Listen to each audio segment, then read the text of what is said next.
Hey everyone, today we have something between a mid-range and budget range desktop stack. It's the topping E50 DAC and the matching L50 headphone amp.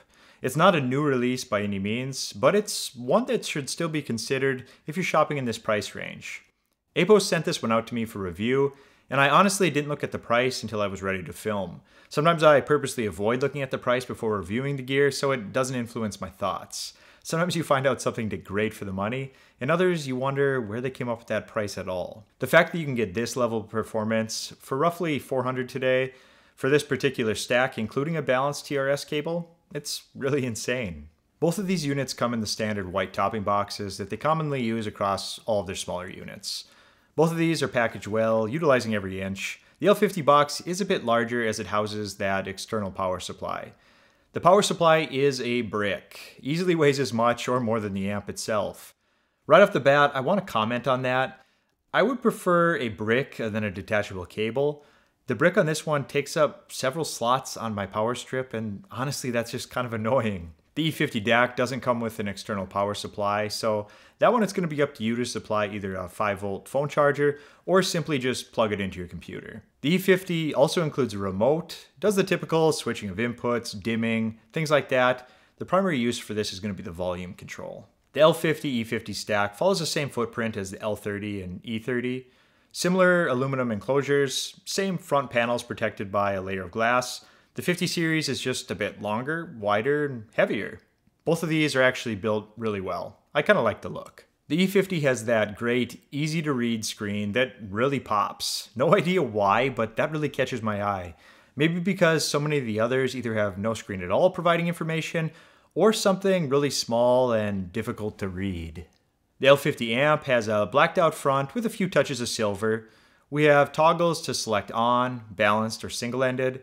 Then next to that we have a 4-pin XLR output, as well as a regular 6.35mm headphone jack. The rear of these are a bit surface limited, so you'll find 6.35 TRS connectors, along with the usual RCA inputs. The E50 DAC gives you 4 input options: RCA, coax, optical, and USB. I have this connected to my Bluesound node over the USB. The node can see the E50 connection, select that, and the node is automatically configured into fixed volume mode, and you're really ready to go. Let's quickly cover the technical details on these units before I get into more of the subjective review portion. The E50 DAC deploys the ES9068AS 4-channel DAC chip. They went with an OPA 1612 op amps instead of the LME op amps that were in many of the previous iterations. In my opinion, the E50 DAC sounds incredibly clean, and notice I didn't say sharp here. It has some life to it that really makes it enjoyable over longer listening sessions.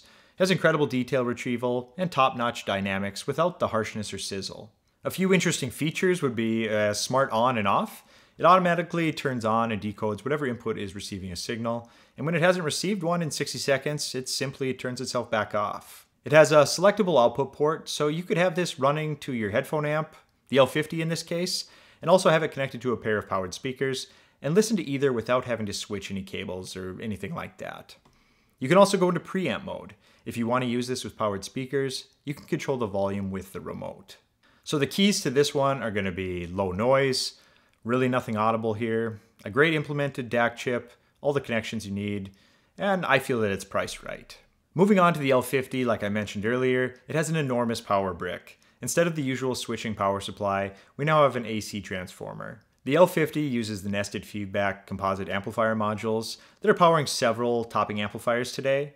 You get higher gain and lower distortion. When we take a look at the power output, we notice that it's the same 3.5 watts and 16 ohms as the L30. But don't fear, at higher impedance, the L50 really shines, offering twice as much power at 300 ohms as the L30. The L30 is a great starter piece, or just in general, it's a great piece of gear for easy to drive headphones, but the L50 should realistically be able to power almost anything with ease. The sound from this amp is just as it should be. Everything is in its place, put away neatly. There's nothing that uniquely stands out, which may sound like a con, but it's really not. It's an honest amp that will give you exactly what it is supplied with as far as input. A couple of interesting features on this one: the negative feedback loops. It reduces fluctuation in the output, resulting in a THD of 0.00006. It has auto bypass. When shut off, the L50 automatically outputs the signal to RCA or TRS without amplification, so you can keep the L50 in your audio chain even when using active speakers or DAC's preamp function. I won't say that you must buy this over the 30 series. The 30 series is a budget king for many reasons, but here's a breakdown of my thoughts on it, the pros and cons. I think they're really good looking devices. I really like that DAC display. I think the build quality is right where it should be. Pretty much a bottomless noise floor. You get a strong headphone selection due to the power outputs on this. Price to performance ratio is top notch. It's still right up there with all the great suggestions in this kind of category.